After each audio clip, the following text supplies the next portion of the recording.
When that curtain ripped in two, it meant that people could now approach God. It also meant that God was no longer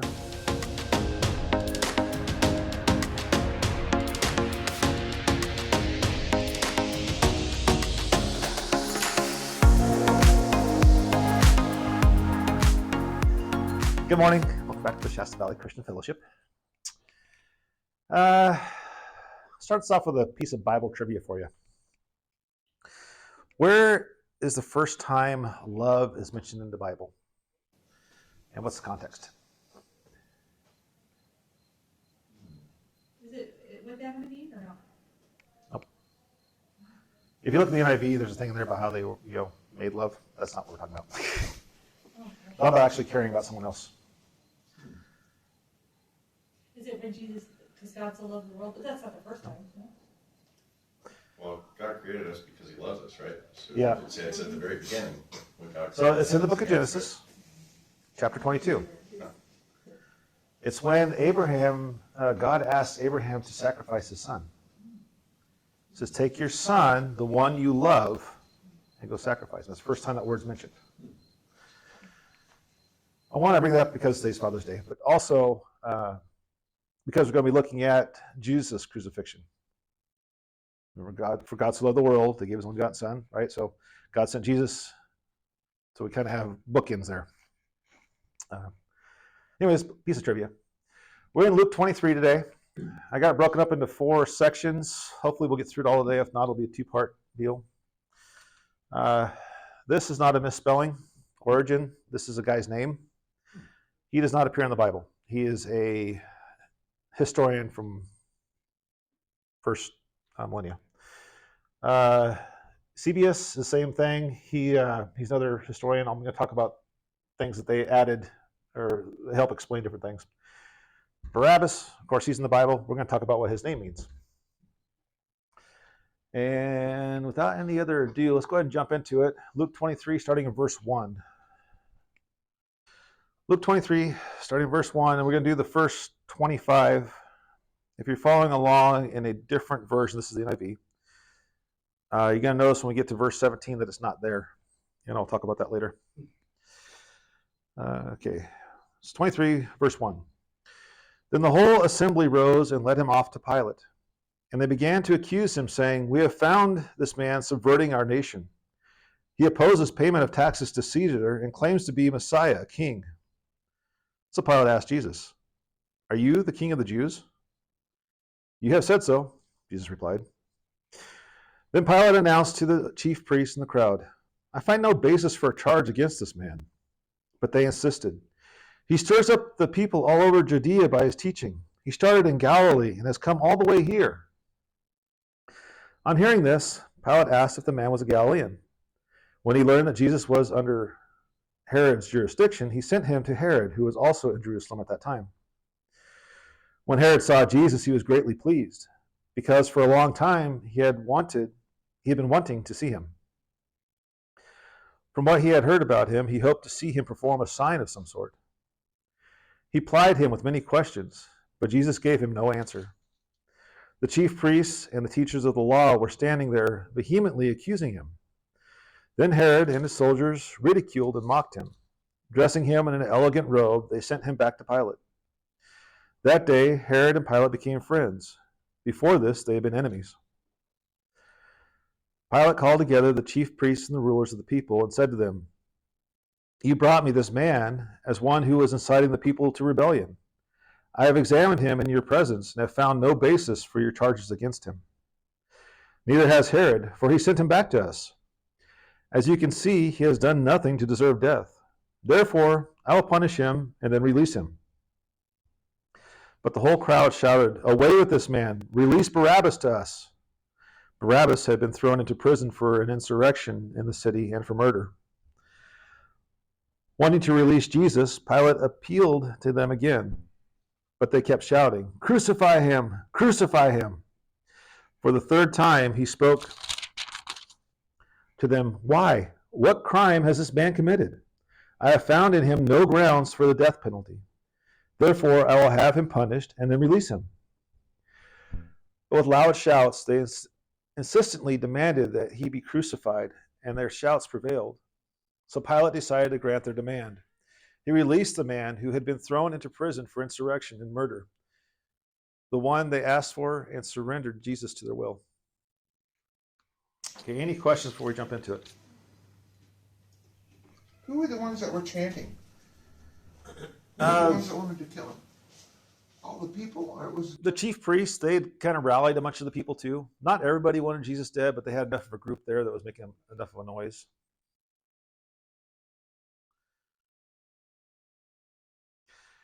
So what exactly is going on in the background here?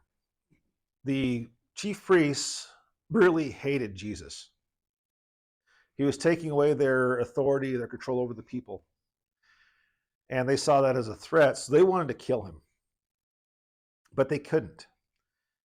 The Romans, like a few years before this, had taken away the Jewish people's ability to implement capital punishment. So the Jewish people could not kill anyone themselves anymore. Anyone that was going to be put to death had to go before Roman law. Now, Pilate's got a problem here. We don't read this, but dealing with other people like Eusebius, Pilate's already gotten in trouble for being too bloodthirsty and just sending people to be crucified, or not necessarily crucified, all of them, but just to be killed at will, at a whim or whatever. And he's been told that if he doesn't stop this, he's going to lose his governorship. So now they bring this innocent man before him. And he doesn't want to kill him, but he doesn't know what to do here because the people really want this guy dead. So if he kills him, he's in trouble. If he doesn't kill him, there's going to be a riot, and he can't deal with that either. Doesn't his wife like have a dream? Yeah. And so I think some amount of conscience. Yeah, he knows Jesus is innocent. He says, I found nothing of this man being deserving death. But he's giving in to the will of the people, which he goes, I'll just have him punished. Punished for what? He was innocent. Yeah. But still, he's trying to appease the people, so he's going to have him punished. But punishment in this case is with the whip. no, it's not a whip. It's a cord similar to that. It's a scourging. So you have a wooden handle and a bunch of leather straps coming off of it, and each of those straps has something sharp, like it could be bones, rocks, glass, whatever they had back then. I don't think they had glass back then. And Anyway, what's it called? God, what was it called? I can't remember. I'll have to look it up later. I'll put it on the screen for YouTube. Yeah, so what happened? Excuse me, can I ask you, what are the main things that the other priests were so upset with him with, like the main topics that were so threatening that they wanted him dead? So they, in the previous chapter, when they took him before their own governing council, they knew that Jesus was claiming to be God.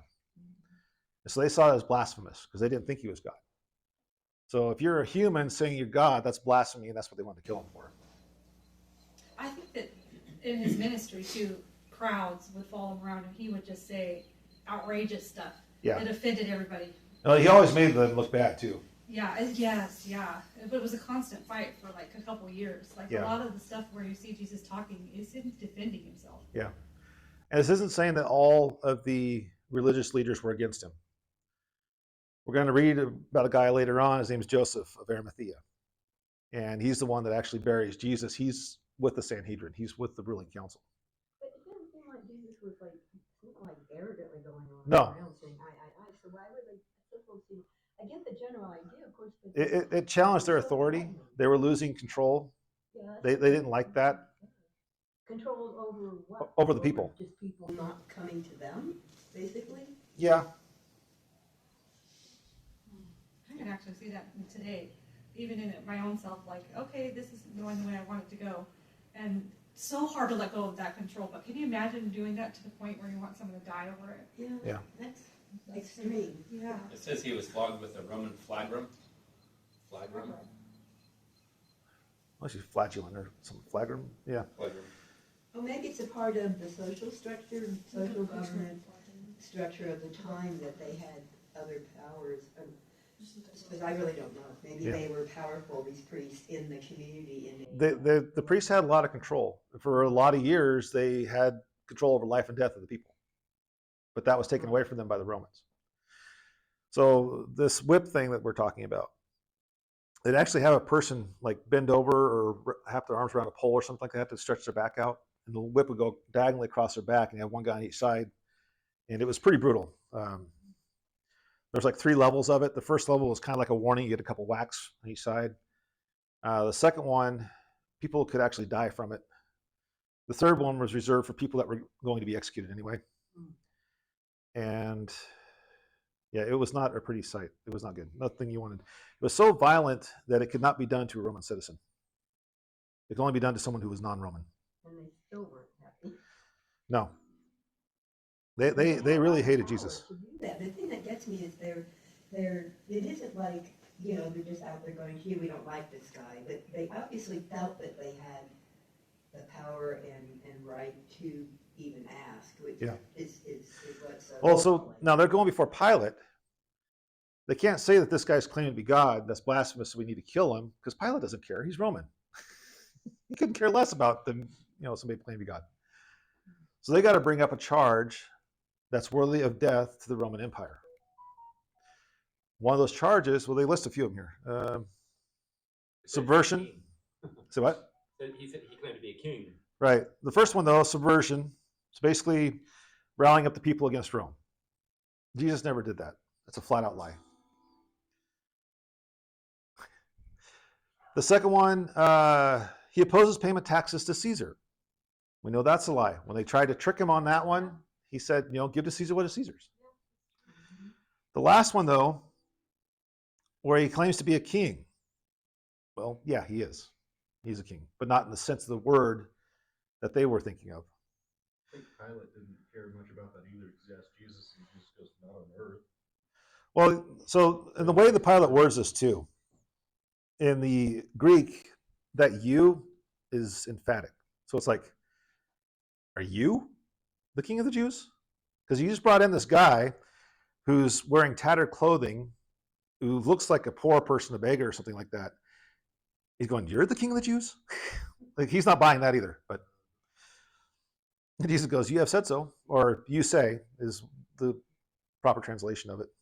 What does that mean? You say it? Like, Yeah, it's a question in my mind whether he's saying,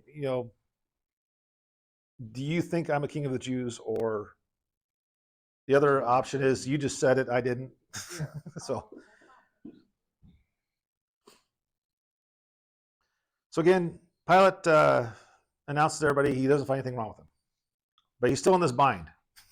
Because if he crucifies him, he's in trouble. If he doesn't, he's in trouble. But then he thinks he sees a way out. Oh, this guy's from Galilee. This is Herod's problem, not mine. I'll give him to Herod. Sends him over to Herod. Herod's actually really happy about this, because he's been wanting to see this miracle worker. He wants a show. He wants Jesus to perform some, pony trick or whatever and entertain him. But Jesus doesn't do anything. Doesn't even talk to him. You might be wondering, well, this Herod, he's actually a king. It says he's king of the area. Why don't you do something to convince him that you're the Messiah, and then he can have all that influence on everybody else? Remember that John the Baptist spoke with Herod multiple times, and Herod would not repent. Herod actually had some issues with Jesus, because people were saying that he was the reincarnation of, or he was John the Baptist brought back to life. And he's the one that had to be beheaded, so he was really concerned about that too. Whatever happened there, Jesus didn't do anything to please Herod, so Herod ends up mocking him. He gets beat down. They dress him up in a real fancy robe, because he's supposed to be the king of the Jews, right? They have their fun with him. They send him back to Pilate. It's like, this guy's he's not any trouble for us. So Pilate's got this problem back in his lap. But somehow in this trans deal where they sing Jesus back and forth, Pilate and Herod have become friends. The only reason I'm drawing attention to that is it seems that they're becoming friends over their similar dislike for this guy. And you'll see that in churches sometimes when people get to gossiping. Maybe two people don't like each other, but they got a third person that they really don't like, so that they just gossip about the third person they don't like, and they'll develop a friendship over this. That is pitiful. Yeah, that is bad. And what goes around comes around. It will come back to bite you. I think a If lot you of start jobs gossiping like that, jobs are that way too. yeah, you work. It can be anywhere.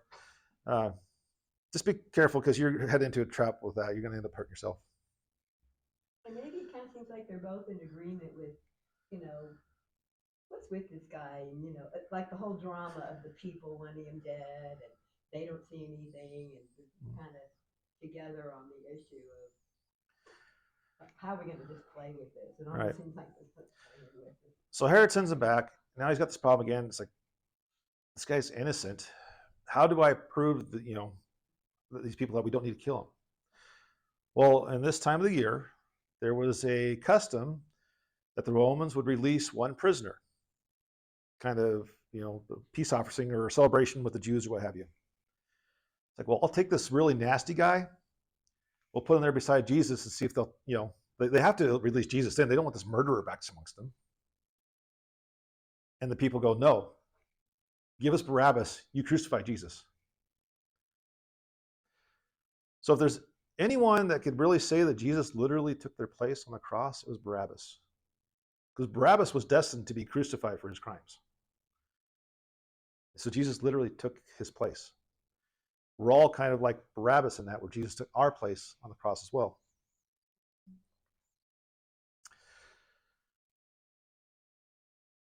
I hear a cricket. Me too. Is it really that quiet? You're hearing crickets? So I want to talk about Barabbas. Do you guys remember what the word bar means in the Hebrew? You had like bar Jonah or something like that. It was son of, right? You remember what Abba means? Father, son of the father, or son of an earthly father. So the people are asking Pilate to give them the son of the earthly father and take the Son of God, Jesus the Christ. Origen tells us that Barabbas's first name was Jesus. Really? So Pilate is offering them Jesus Barabbas or Jesus the Christ. Yeah. Origen says every generation since then, and I would say even to today, has to decide, do you want to take the son of a human father or do you want the Son of God? They rejected the Son of God and took the son of the human father. That's who they followed, or whatever. Wow. While I'm on names, so I don't forget about it, Eusebius, I can't remember how to pronounce this, another historian, he wrote about this conflict that Pontius Pilate was having. That's how we know kind of like the background of what was going on. After he sends Jesus to be crucified, he gets in trouble for that. He loses his governorship, gets called back to Rome. In his grief over losing all this, he ends up committing suicide. So this did not work out for him at the end. Even though in one of the accounts he says, I'm washing my hands of this, you can't really wash your hands of the guilt. So What happened to 7? 17. So that, apparently that doesn't appear in some of the earlier transcripts, but it explains why the choice was given to them of Jesus and Barabbas. Do you have the King James? Can you read the verse 17 for me? For of necessity he must release one unto them at the feast. Right. You see, it's just telling that he had to release one of the prisoners at the feast. That's all it is. Why was it so? Why didn't they put it? I mean, why wouldn't they put that in the book? At the time, everyone probably understood. Yeah, it was that's what probably common knowledge at the time, Okay. a common custom. Are there any other questions about the this is like the last of the trials. Remember last time we were in Luke, I talked about the sham trial that Jesus was going through. It was basically a mockery. It wasn't going the way anyway it was supposed to. To me, it sounds like when he's not saying anything to Herod, Mhm. it's him saying, "I'm willingly going to die." That's part of it. Yeah. He's not fighting for his life. He's fighting to, he's going ahead and surrendering. It was also to fulfill prophecy, right? Because he said he didn't say a word. He was led as Yeah. a sheep to the A slaughter. lamb to slaughter sheep. Oh, So, yeah. Yeah. And I talked about how John the Baptist had preached at Herod for a long time. Jesus tells us in one of the earlier sermons, what have you, not to cast your pearls before swine. So there is also this case that no matter what he said to Herod, it wouldn't have done any good. For us, there are times when we think we might really need to be telling somebody something, and they're just going to trample over it because either God hasn't called them, it's not the time, or whatever. So we kind of need to be listening to the Holy Spirit on that when you think someone really needs Jesus. They may not need to hear it right then. So just be sensitive to the Holy Spirit on that. I think also that, Jesus might have stayed quiet too, because with his power and authority and who he was, he might have well changed his mind. Yeah. And gotten out of the crucifixion, but that was his whole purpose, was to die. Right, he had to die. He had and to die. So, yeah, it had to go through. And he could have very well, with the influence, he could have led basically an uprising that would have thrown everybody out or whatever. As he put it, he called down legions of angels if he needed to. Yeah, that's right. But he had to die, and it had to be by, This horrible death. yeah. Because he's taking the punishment. Take our But notice also, so on this day or the night where they're picking the perfect lamb, remember? He's being examined. Everybody that's examining him is finding him innocent. The perfect lamb. He's pure. Yeah, there's a connection there. If we're going to get through this, we're going to keep going. So let's talk about the crucifixion. We're in verse 26 now. There's a lot more here, but I don't, like I said, we got to keep moving. As the soldiers led him away, they seized Simon from Cyrene, who was on his way in from the country, and put the cross on him and made him carry it behind Jesus. A large number of people followed him, including women who mourned and wailed for him. Jesus turned and said to them, "Daughters of Jerusalem, do not weep for me. Weep for yourselves and for your children. For the time will come when you will say, 'Blessed are the childless women, the wombs that never bore, and the breasts that never nursed.' Then they will say to the mountains, 'Fall on us,' and the hills, 'Cover us.' For if people do these things when the tree is green, what will happen when it is dry?" 2 other men, both criminals, were also led out with him to be executed. When they came to the place called the Skull, they crucified him there, along with the criminals, one on his right, the other on his left. Jesus said, "Forgive them, Father, for they do not know what they are doing." And they divided up his clothes by casting lots. The people stood watching, and the rulers even sneered at him. They said, "He saved others. Let him save himself if he's God's Messiah, the chosen one." The soldiers also came up and mocked him. They offered him wine and vinegar and said, "If you are the king of the Jews, save yourself." There was a written notice above him which read, "This is the king of the Jews." One of the criminals who hung there hurled insults at him. "Aren't you the Messiah? Save yourself and us." But the other criminal rebuked him. "Don't you fear God?" he said.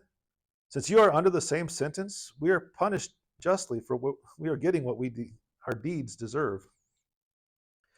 But this man has done nothing wrong." Then he said to Jesus, "Remember me when you come into your kingdom." Jesus answered him, "Truly I tell you today, you will be with me in paradise." That guy had faith to Oh, that's say, beautiful. Yeah, he had faith to say, "Remember me when you come into your kingdom." And he saw him dying right next to him. right, He believed Jesus was the Christ. right. So let's go ahead and tackle the end of this, I guess, first.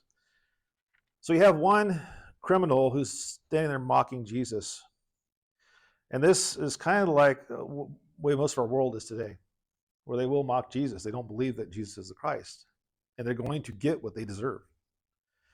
Then you have the other one who, one, sees his sinful condition, knows where he's headed. He sees that Jesus is a king, not just a man dying on a cross, because it says, remember when you come into your kingdom, you have to be a king to have a kingdom. He also believes that there's an afterlife, because I think he's pretty aware that they're not getting out of this in the short term. So he had a lot of faith. Jesus' response to him, today you will be with me in paradise. I point this out for my Baptist and my Pentecostal friends. For my Baptist friends, there was no water baptism. For my Pentecostal friends, there's no sign of him having a baptism of the Holy Spirit or the Holy Spirit coming on him, right? This guy's going to heaven. All he had was belief that Jesus could save him.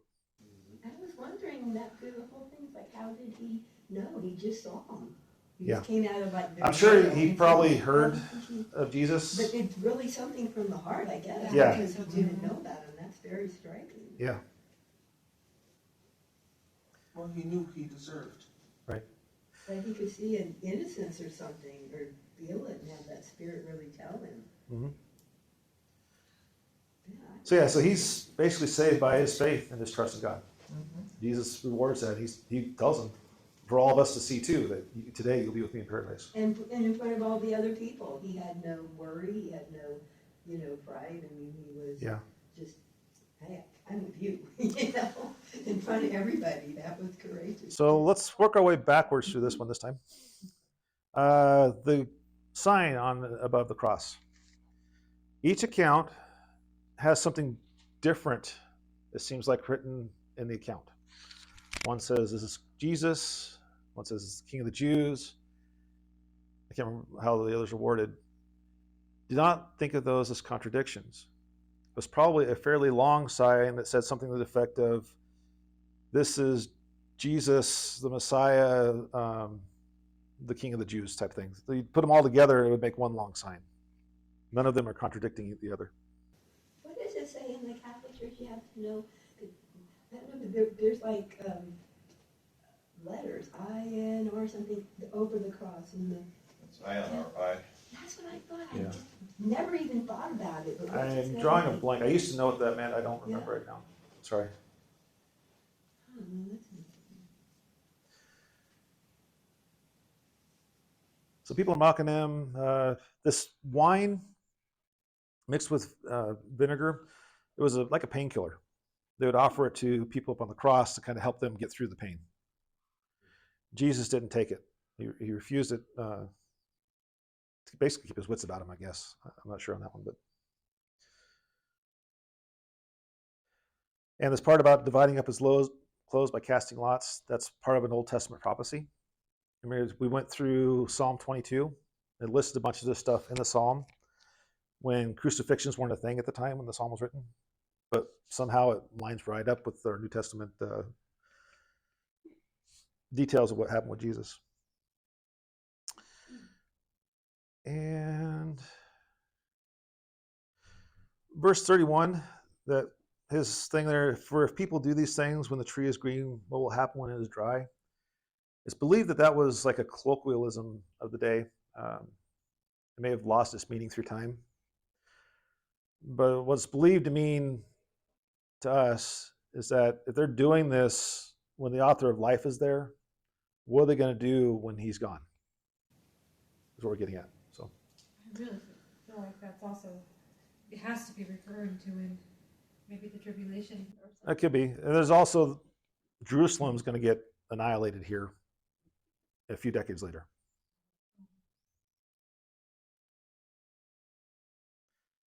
The thing about, they'll say, blessed are the women who not bore children. At this time, if a woman could not bear children, it was considered a curse.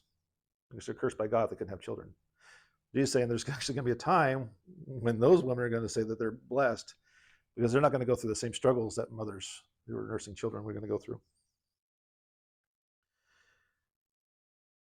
Simon from Cyrene. This was Cyrene was a northern area of Africa. So picture this. You're on your way to Jerusalem to celebrate a holy festival, and some soldier just grabbed you, threw a cross on your back, said, "March." I mean, what's going to be going through your mind? It's like, am I the one getting crucified here? You know, what's going to happen to my family? Oh, it's terrifying. Yeah. In that kind of crowd too. It's believed that Jesus wasn't able to carry the cross because of all the blood that he had lost through the scourging and just the weight of carrying everyone's sins on him, the pressure and all that. Let's move on to Jesus' death, verses 44 through 49. Well, what happened to Simon? He gets released. All he did was carry the cross to the site. And then he just went Yeah, out. he went on his way. Yeah, at that time, a soldier could basically grab anyone he wanted to and tell them to carry something. He could say, "Carry my coat" or whatever, and you had to carry it a certain distance. There was a limit to it, like a mile or something like that, um, that you had to do it. But they could basically grab anyone and tell them to do it. The death of Jesus, verse 44. It was now about noon, and darkness came over the whole land until 3 in the afternoon. For the sun stopped shining, and the curtain of the temple was torn in two. Jesus called out with a loud voice, "Father, into your hands I commit my spirit." When he had said this, he breathed his last. The centurion, seeing what happened, praised God and said, "Surely this was a righteous man." When all the people who gathered to witness this sight saw what took place, they beat their breasts and went away. But all those who knew him, including the women who had followed him from Galilee, stood at a distance, watching these things.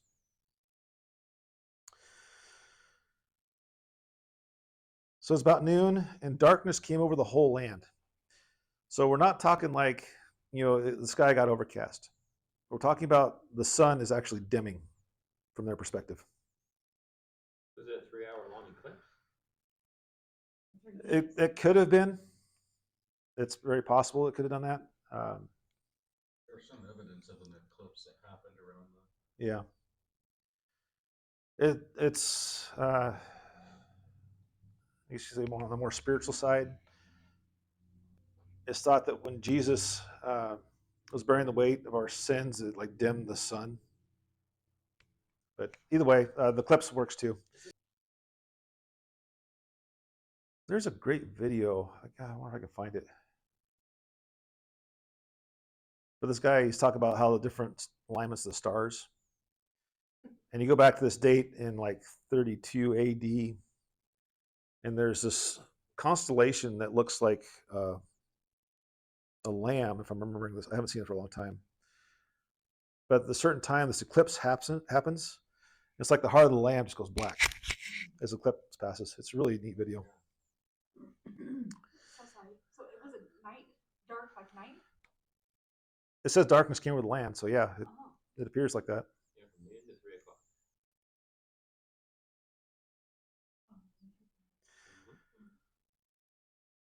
The sun had stopped shining, mine says. Oh, wow. And that's when he was put up on the cross. Yeah, he was up on the cross. He was already on the cross. The 3 Luke hours doesn't spend a before he whole lot died. of time talking about Jesus' time on the cross. Jesus does make several comments up there.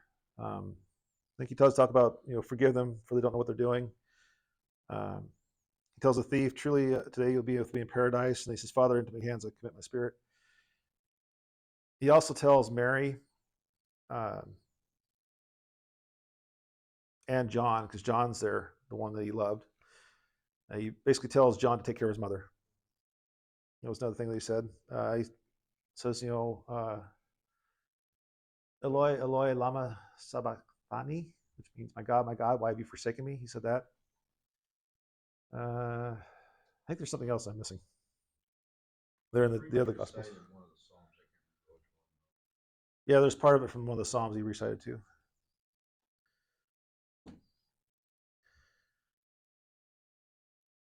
Any other questions on his death? Nope. Okay. Oh, the temple thing, is that just Oh, the curtain. The curtain of the temple? Yeah, so there was a really heavy, thick curtain on this temple. It separated the Holy of Holies from the rest of the courtyard, the rest of the court case. Even of the priests, only one priest could go into the Holy of Holies, and only on a certain day. So not just anyone could walk in there.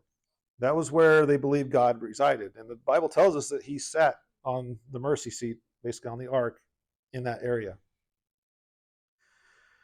So that's where God was. If anybody wanted to see God, they had to go to the temple, and that was as close as they could get is to that curtain. Even it was just the priests that got close to the curtain. Some of them were only able to get to the building. So this is the traditional, Jewish. of the, okay. Yeah. When that curtain ripped in two, it meant that people could now approach God. It also meant that God was no longer there. He was able to go wherever. Oh, that's pretty big symbolic thing. Yeah. So now God is with all of us. He's not just on a seat in Jerusalem. We don't have to jump on a jet and go to a temple if we want to talk to him. We can just talk to him. And he's made himself available to all of us. Yeah, I feel like, people used to have to go to the high priest, and then, Yeah. he made intercession for him. And I feel like the Catholics kind of still do that, is the people have to go to the priest to ask him to forgive them. Yeah. I don't want to dog Seems the like- Catholics too much, but there's, yeah. And I'm not Catholic myself, so I don't want to speak about their faith too much. Right. But, yeah, we have direct access, though. We don't have to go through someone else. I think today too, the Jews, they got stuck in those that hated Jesus. I think it had just been passed down through the generations. And that's why a lot of them still are like, no, not Jesus. It's not just that. There's been a lot of conflicts since that time between the Jewish and the Christians. Oh, Yeah, to where the Jews were afraid of the Christians for a long time. oh. So yeah, there's a lot of bad feelings there. And it goes back to the early church and later on. Okay, I think we're moving on to the burial of Jesus. Verse 50.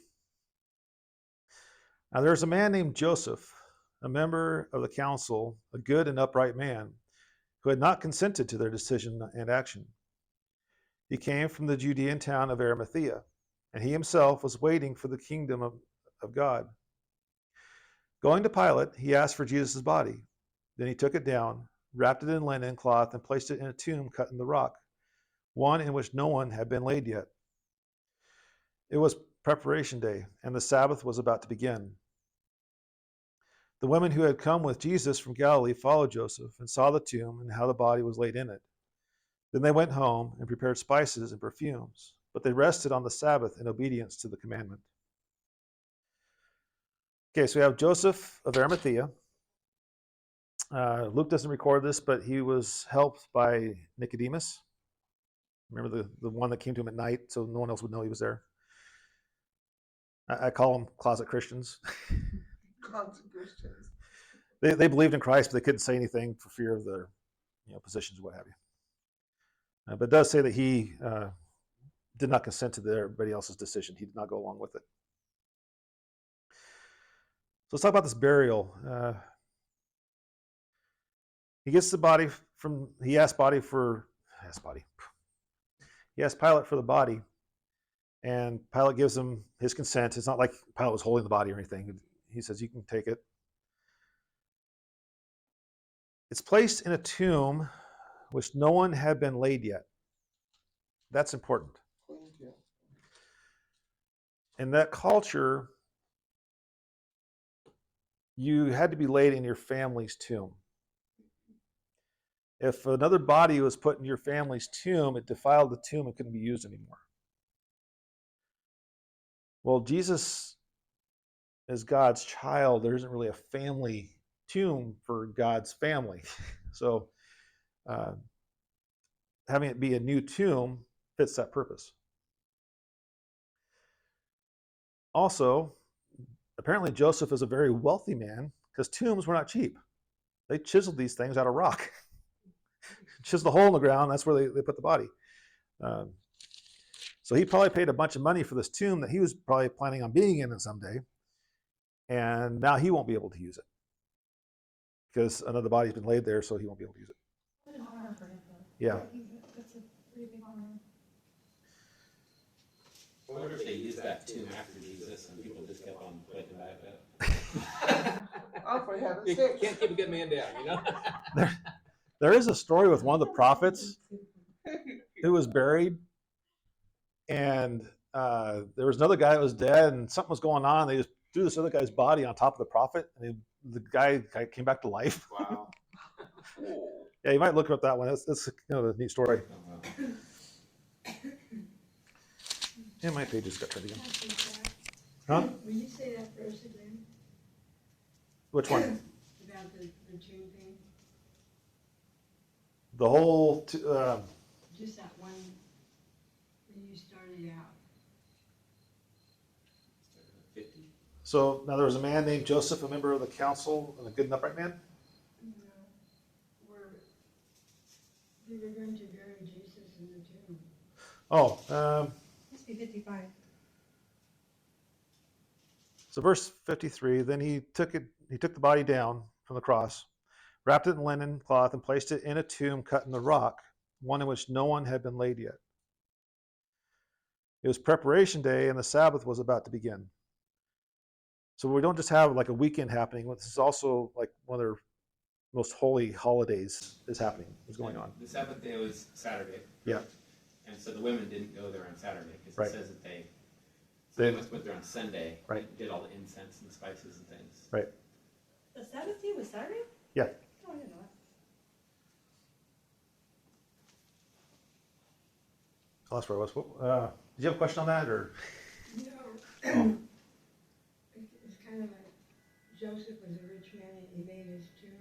Oh, And then yes. So, in that time, those tombs were cut out of stone. They'd actually be chiseled out by hand, which is very labor intensive and very costly.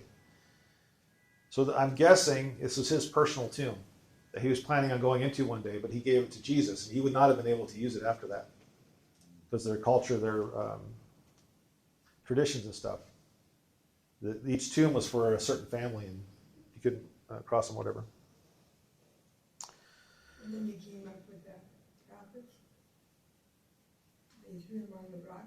Oh, so that's in the Old Testament. Yeah, I can't remember which prophet it was, but he was buried somewhere, and these guys were going to bury another person kind of in the same area, but something happened. I can't remember why, and they had to hastily get rid of the body. So they threw it into the same cave or tunnel, whatever, and the guy came back to life and walked out. I thought you were just telling a different story. No, that's in the Bible. It's in the Old Testament. I can't remember exactly where. Well, another account too says that, like when Jesus died and there was darkness, that a bunch of prophets came back to life out of the grave. Yeah, another one of the accounts. I can't remember which one. Yeah. That's so cool. And so people are like, oh, this was the Son of God. There was Yeah. a huge earthquake and people Wow. coming back to life. And Well, a centurion is not a common, run-of-the-mill guy. He's a very intelligent individual. He's in charge of 100 men. That's where he gets the name centurion, sent for the 100. They're always looked on with a favorable light in the Bible for some reason. They were. Yeah, he was a soldier. Yeah. And but the Bible always portrays him in a very positive light. I think there's only been one that's been talked about in the Bible that didn't say that Jesus was God. Maybe, yeah. I guess the last thing I'll add to this is the women followed him, so they knew where the tomb was. So it's not like when Mary goes looking for Jesus at the tomb that she goes to the wrong one or something. She knows where he's been laid. I just can't even imagine all these people that saw that happen. Yeah. I mean, in reality, it happened. They stood from afar and saw that mentality. Yeah, I'm not sure how far. Mary and John were at least close enough that Jesus was able to talk to him. I cannot even imagine. but I think crucifixions, they happened regularly Yeah. at this time. I think this had to be worse though. No, it's. I'm sure it's hard on everybody that's related or has any connection to the person being crucified. Yeah, it's horrible. It's hard to even picture. Yeah. I remember one time back at Horse Creek.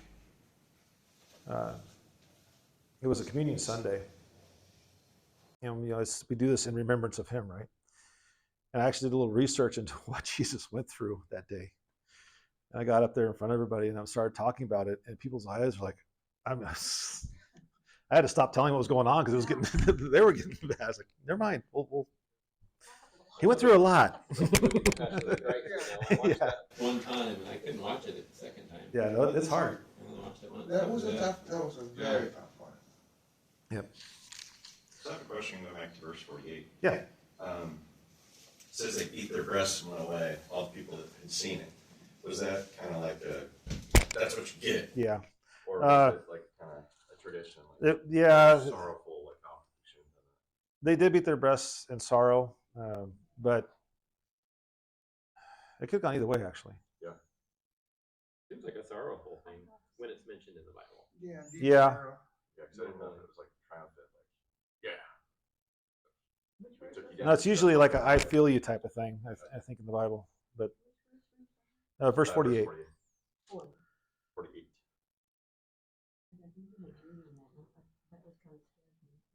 Spices smote their breasts. Yeah, it's to strike it, to hit. It says, on this one, it says returned home.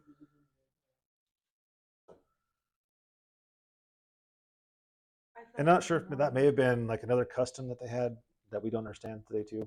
That may have been something totally different. It's confusing because it says all the crowds, but the crowds were probably some of both sides. Yeah, it says, but all those who knew him, including the women who had followed him from Galilee, stood at a distance watching it. Oh, probably that, yeah, they were like, Yeah. so proud. But yeah, I guess you could take it either way. Either they were doing it like, we got you, or But I it feel you. starts with 47. I thought it started with the centurion, so that made me think it was people that cared about him, but I it love doesn't say how, all the I people. love how Jesus was dying on the cross and he was still worried about his mom. Yeah. Yeah. He's like, tell him, John, behold your woman, Behold your son. Yeah. Yeah. Son, behold your mother. You know?